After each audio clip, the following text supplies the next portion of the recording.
Governo, isso é importante. Eu tenho uma dúvida. Se a gente pensar num estado de anarcocapitalismo, vamos imaginar um estado de anarcocapitalismo, depois de um tempo, as organizações não começam a se juntar e formar um novo estado? Foi assim que o estado surgiu. Naturalmente? Tipo, pensando por esse lado, não é meio impossível existir uma sociedade sem estado por um tempo longo? Porque naturalmente as organizações vão tentar preencher aquele espaço que foi deixado pelo Estado? A sua pergunta tem duas implicações. A primeira é uma implicação moral. Eu vou tirar o câncer de um paciente mesmo que ele reincida depois. Porque o câncer tem que ser tirado. Então, o Estado é imoral. Eu não quero saber se o estupro vai acabar um dia. O estupro é imoral, eu sou contra. Agora, o fato das organizações poderem se agrupar e formar um novo Estado, foi assim que o Estado surgiu. Mas isso não é da natureza da sociedade humana.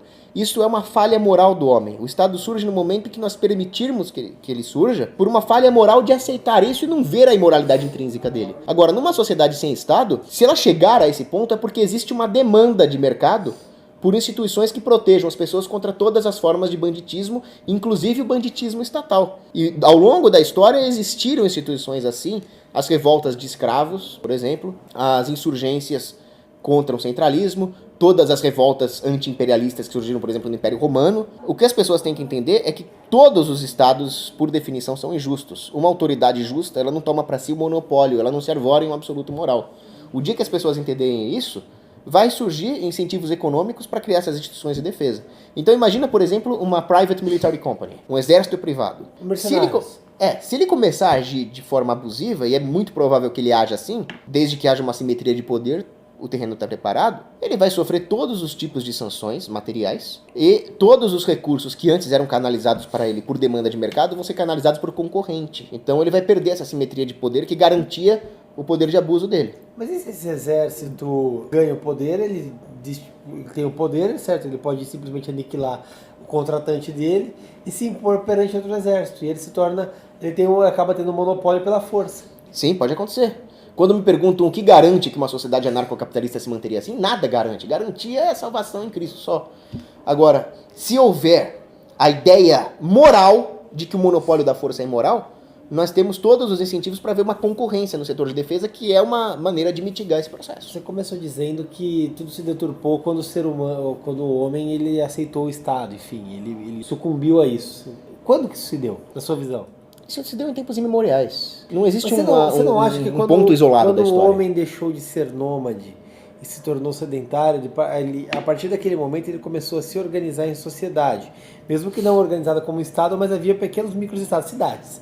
E ali, como sedentário, a partir do momento que ele começou a se organizar, ele tinha uma necessidade de autodefesa daquele grupo perante outros grupos que podiam invadi-lo. E aí essa autodefesa levou algumas pessoas que tinham automaticamente uma investidura de liderança naquele grupo de pequeno grupo de sedentários perante outros grupos, a ter um pouco mais de poder justamente pela defesa que ele representava. E a partir dali a sociedade em tese ela começou a se organizar como um Estado e aí surgiu a ideia do coletivo. Então você não acha que é intrínseco ao homem que quando deixou de ser nômade e se tornou sedentário, um pouco mais evoluído, que ele convive em sociedade pela sua necessidade de sobrevivência? Não é intrínseco à natureza humana, porque o que é intrínseco à natureza humana é ser livre. O problema é que muitas vezes, por uma falha moral, o homem troca essa liberdade por uma ilusão de segurança no curto prazo. E ao fazer isso, ele corrobora a relativização dos direitos do próximo. Então o Estado surge como um processo de desumanização alheia. Não é simplesmente um bandido que chega lá, o bandido estacionário, e se estabelece. Mas é um processo de desumanização alheia, como explica o antropólogo o Clastres. Ele diz que uma sociedade se mantém livre no momento em que as instituições coletivas que são necessárias, o atomismo é a morte, né? Mas essas instituições coletivas de defesa, de providência de bens difusos, são importantes, elas se dão através de uma relação de humanização do próximo, que é a base das relações de mercado, o cumprimento de contratos, por exemplo. No momento em que se usa o próximo, não como um fim em si mesmo, mas como um meio para se conseguir alguma coisa, as instituições coletivas que surgem não são mais simplesmente coletivas, mas são coletivizantes.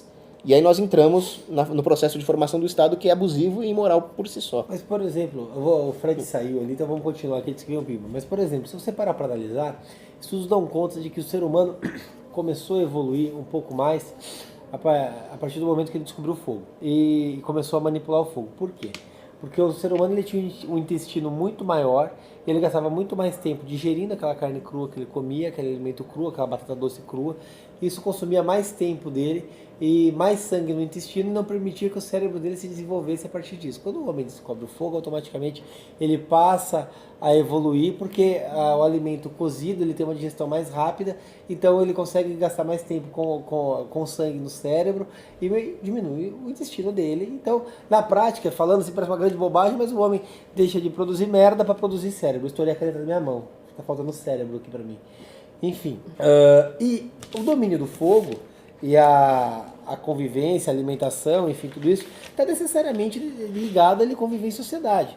Então, se ele não conviver em sociedade, automaticamente ele não teria evoluído. Exatamente, mas esse é o argumento do Algren, que é um antropólogo. O que você falou não refuta o anarcocapitalismo, refuta o veganismo.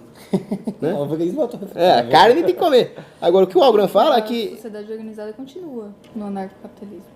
Sim, exatamente, a Francine tá sabendo tudo. Ela é ANCAP. Não, eu não estudei o suficiente pra... O único defeito da Francine é o reflexo no cabelo.